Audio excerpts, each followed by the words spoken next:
Good morning friends. नमस्कार दोस्तों। आज इस वीडियो में हम लोग देहात में विद्रोह, उपनिवेशवाद और देहात नामक पाठ का यह टॉपिक है जिसे हम लोग आगे बढ़ाएंगे।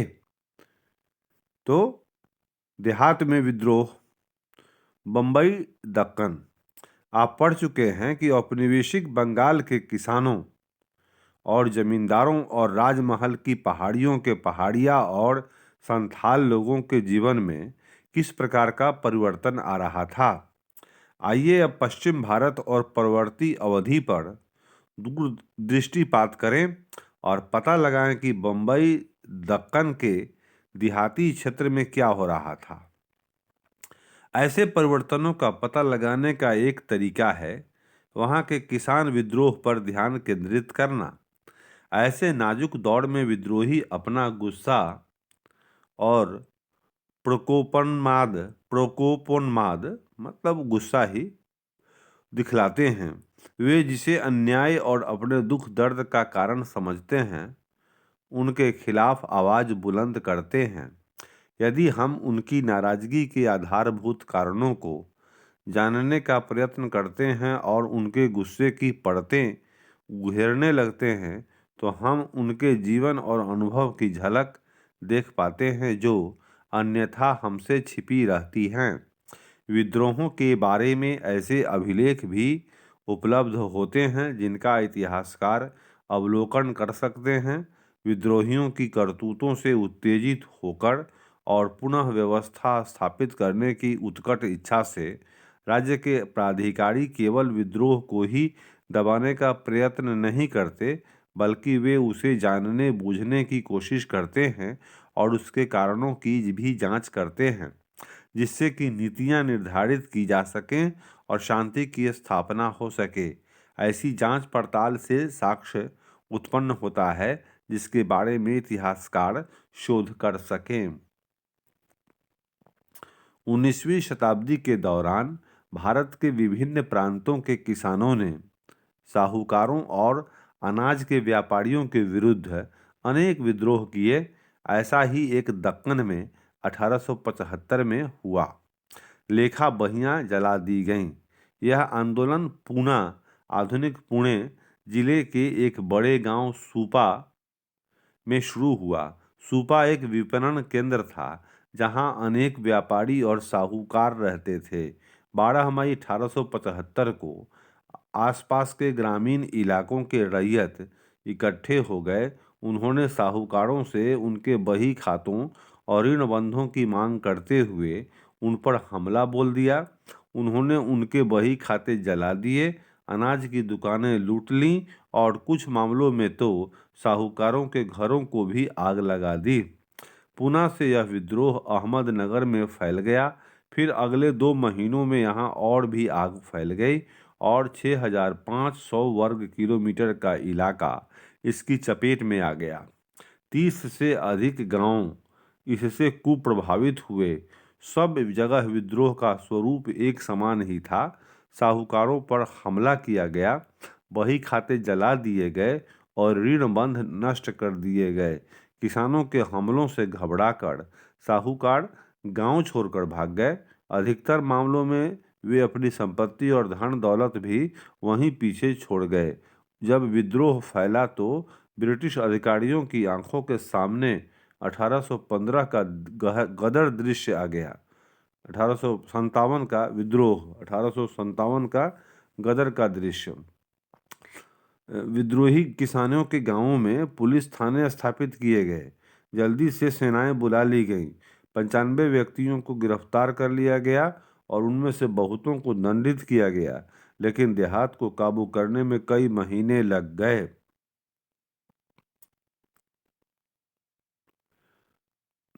ऋण पत्र और दस्तावेज क्यों जलाए गए थे? यह विद्रोह क्यों हुआ?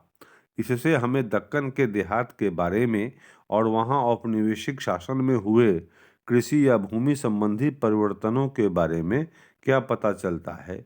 आइए 19वीं शताब्दी में हुए परिवर्तनों के लंबे इतिहास पर दृष्टिपात करें। एक नई राजस्व प्रणाली। जैसे जैसे ब्रिटिश शासन बंगाल से भारत के अन्य भागों में फैलता गया और वहाँ भी राजस्व की नई प्रणालियाँ लागू कर दी गई, इस्तमरारी बंदोबस्त को बंगाल से बाहर बिरले ही लागू किया गया। ऐसा क्यों किया गया? इसका एक कारण तो यह था कि 1810 के बाद खेती की कीमतें बढ़ गईं, जिससे उपज के मूल्य में वृद्धि हुई और बंगाल के जमींदारों की आमदनी में इजाफा हो गया। चूंकि राजस्व की मांग और इस्तमरारी बंदोबस्त के तहत तय की गई थी, इसलिए औपनिवेशिक सरकार इस बढ़ी हुई आय में अपने हिस्से का कोई दावा नहीं कर सकती थी। अपने वित्तीय संसाधनों को बढ़ाने की उत्कट इच्छा से औपनिवेशिक सरकार को अपने भू राजस्व को अधिक से अधिक बढ़ाने के तरीकों पर विचार करना पड़ा। इसलिए 19वीं शताब्दी में औपनिवेशिक शासन में शामिल किए गए प्रदेशों में राजस्व बंदोबस्त किए गए। अन्य भी कई कारण थे। जब अधिकारी नीतियां निर्धारित करते हैं तो उनकी विचारधारा उन आर्थिक सिद्धांतों से अत्यधिक प्रभावित रहती हैं जिनसे वे अधिकारी पहले से परिचित होते हैं। 1820 के दशक तक इंग्लैंड में डेविड रिकार्डो एक जाने माने अर्थशास्त्री के रूप में विख्यात थे। औपनिवेशिक अधिकारियों ने अपने महाविद्यालयी जीवन में रिकार्डो के विचारों का अध्ययन किया था। महाराष्ट्र में जब ब्रिटिश अधिकारियों ने 1820 के दशक में प्रारंभिक बंदोबस्त की शर्तें करने का काम हाथ में लिया, तो वे इन्हीं में से कुछ विचारों के अनुसार कार्रवाई करने लगे।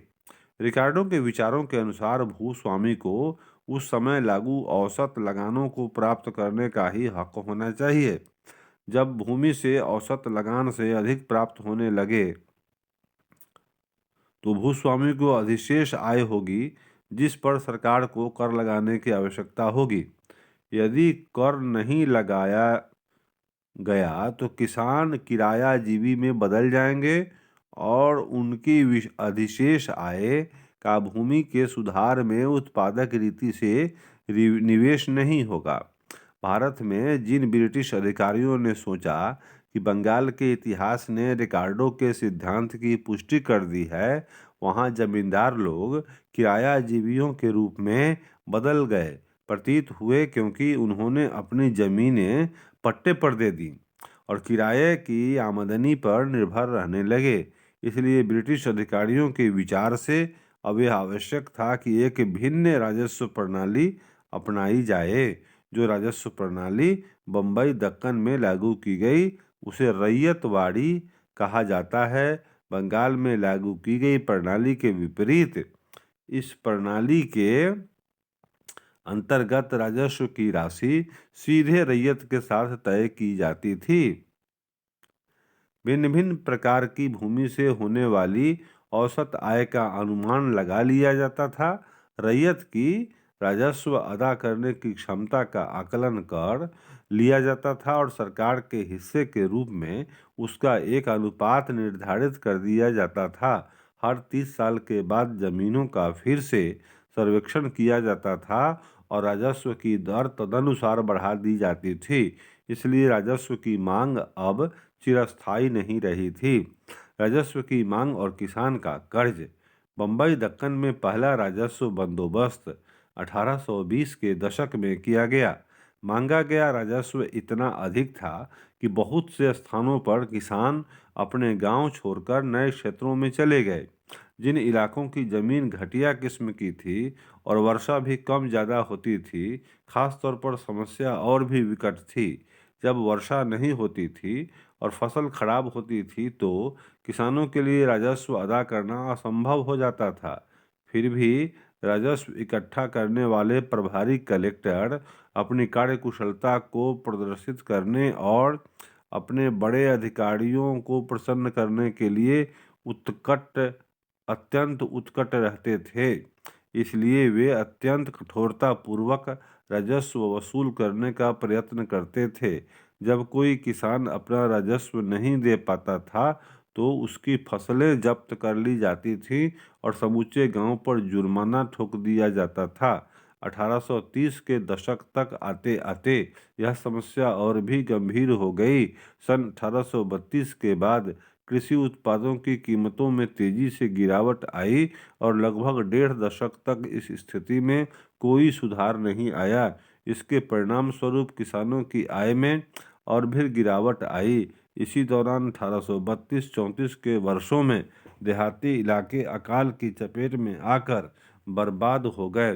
दक्कन का एक तिहाई पशुधन मौत के मुंह में चला गया और आधी मानव जनसंख्या भी काल का ग्रास बन गई, और जो बचे उनके पास भी उस संकट का सामना करने के लिए खाद्यान्न नहीं था। राजस्व की बकाया राशियां आसमान को छूने लगीं। ऐसे समय में किसान लोग कैसे जीवित रहे, उन्होंने राजस्व कैसे अदा किया, अपनी ज़रूरत की चीज़ों को कैसे जुटाया, अपने हल बल कैसे खरीदे अथवा बच्चों की शादियां कैसे की, यह सब करने के लिए पैसा उधार लेने के अलावा उनके पास और कोई चारा नहीं था।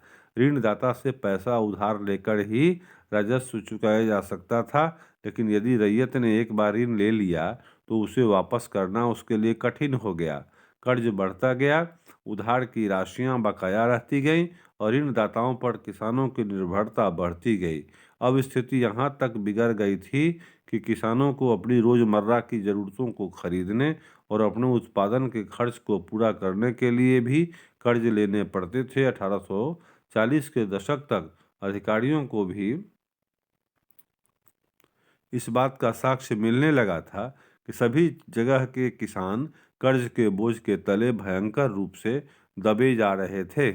1840 के दशक के मध्य में एक विशेष प्रकार के आर्थिक पुनरुत्थान के लक्षण दिखाई देने लगे। तब अनेक ब्रिटिश अधिकारियों ने यह महसूस करना शुरू कर दिया कि 1820 के दशक के में किए गए राजस्व संबंधी बंदोबस्त कठोरतापूर्ण थे। मांगा गया राजस्व बहुत ज़्यादा था, व्यवस्था कठोर एवं लचकहीन थी और किसानों की अर्थव्यवस्था का भट्ठा बैठने वाला था। इसलिए खेती का विस्तार करने के लिए किसानों को प्रोत्साहित करने की दृष्टि से राजस्व संबंधी मांग को कुछ हल्का किया गया। 1845 के बाद कृषि उत्पादों की कीमतें शनैः शनैः बढ़ती गईं। किसान अपने कृषि क्षेत्र को बढ़ाने लगे थे। इसके लिए वे नए नए इलाकों में जा रहे थे और गोचर भूमियों को गायों की चराने पशुओं को चराने के लिए जो भूमि थी वह गोचर भूमियों को कृषि भूमि में बदल रहे थे। लेकिन किसानों को अपनी खेती का विस्तार करने के लिए अधिक हल बैल चाहिए थे। उन्हें बीज और ज़मीन खरीदने के लिए पैसे की ज़रूरत थी। इन सब कामों के लिए उन्हें एक बार फिर पैसा उधार लेने के लिए ऋणदाताओं के पास जाना पड़ा। फिर कपास में तेजी आई। 1860 के दशक से पहले ब्रिटेन में कच्चे माल के तौर पर आयात की जाने वाली समस्त कपास का 3/4 भाग अमेरिका से आता था। ब्रिटेन के सूती वस्त्रों के विनिर्माता काफ़ी लंबे अरसे से अमेरिकी कपास पर अपनी निर्भरता के कारण बहुत परेशान थे।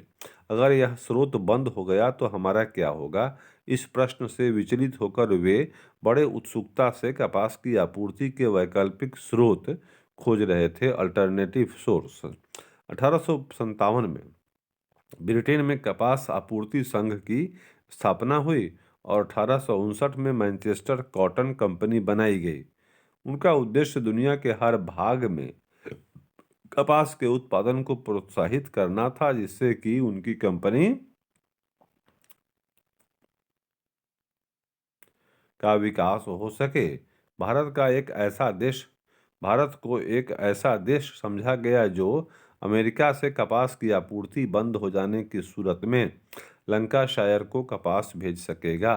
भारत की भूमि और जलवायु दोनों ही कपास की खेती के लिए उपयुक्त थे और यहाँ सस्ता श्रम उपलब्ध था। जब सन 1861 में अमेरिकी गृह युद्ध छिड़ गया तो ब्रिटेन के कपास क्षेत्र में तहलका मच गया। अमेरिका से आने वाली कच्ची कपास के आयात में भारी गिरावट आ गई। वह सामान्य मात्रा का 3% से भी कम हो गया। 1861 में जहां 20 लाख गांठें, हर गांठ 400 पाउंड की आई थीं, वहीं 1862 में केवल 55,000 गांठों का आयात हुआ।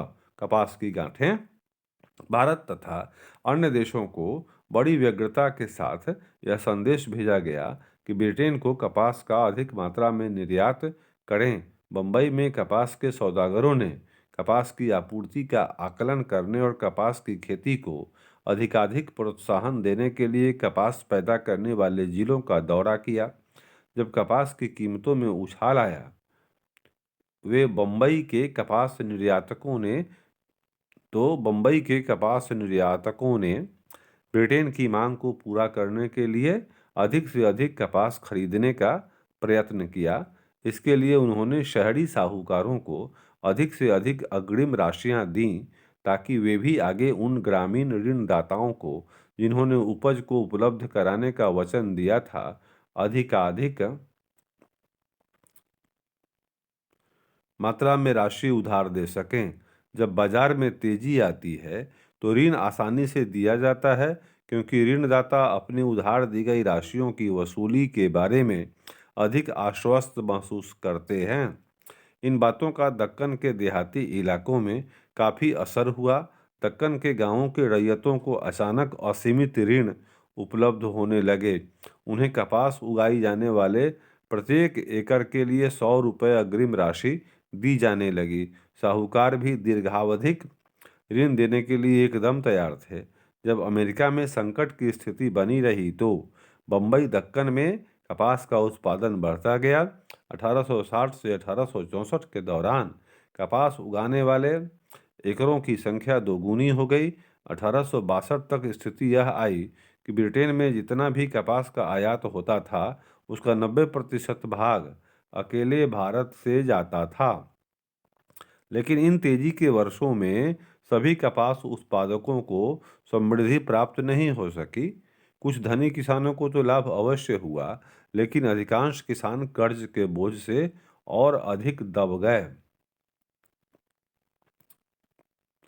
ऋण का स्रोत सूख गया। जिन दिनों कपास के व्यापार में तेजी रही, भारत के कपास व्यापारी अमेरिका को अस्थायी रूप से विस्थापित करके कच्ची कपास के विश्व में एक बाजार को अपने कब्जे में करने के सपने देखने लगे। 1861 में बॉम्बे गजट के संपादक ने पूछा, दास राज्यों संयुक्त राज्य अमेरिका को विस्थापित करके लंकाशायर को कपास का एकमात्र आपूर्तिकर्ता बनने से भारत को कौन रोक सकता है? लेकिन 1865 तक ऐसे सपने आने बंद हो गए। जब अमेरिका में गृह युद्ध समाप्त हो गया तो वहां कपास का उत्पादन फिर से चालू हो गया और ब्रिटेन के भारतीय कपास के निर्यात में गिरावट आती चली गई। महाराष्ट्र में निर्यात व्यापारी और साहूकार अब दीर्घावधिक ऋण देने के लिए उत्सुक नहीं रहे। उन्होंने यह देख लिया था कि भारतीय कपास की मांग घटती जा रही है और कपास की कीमतों में भी गिरावट आ रही है। इसलिए उन्होंने अपना कार्य व्यवहार बंद करने, किसानों को अग्रिम राशियां प्रतिबंधित करने और बकाया ऋणों को वापस मांगने का निर्णय लिया। एक ओर तो ऋण का स्रोत सूख गया, वहीं दूसरी ओर राजस्व की मांग बढ़ा दी गई। जैसा कि हमने ऊपर पढ़ा, पहला राजस्व बंदोबस्त 1820 और 1830 के दशकों में किया गया।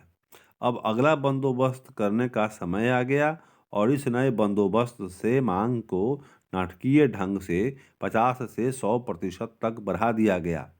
भला बेचारे रैयत उस हालत में जबकि कीमतें गिर रही थीं और कपास के खेत गायब हो रहे थे, इस प्रकार बढ़ी हुई मांग को कैसे पूरा कर सकते थे? इसलिए उन्हें एक बार फिर ऋणदाता की शरण में जाना पड़ा। लेकिन ऋणदाता ने अब की बार ऋण देने से इनकार कर दिया।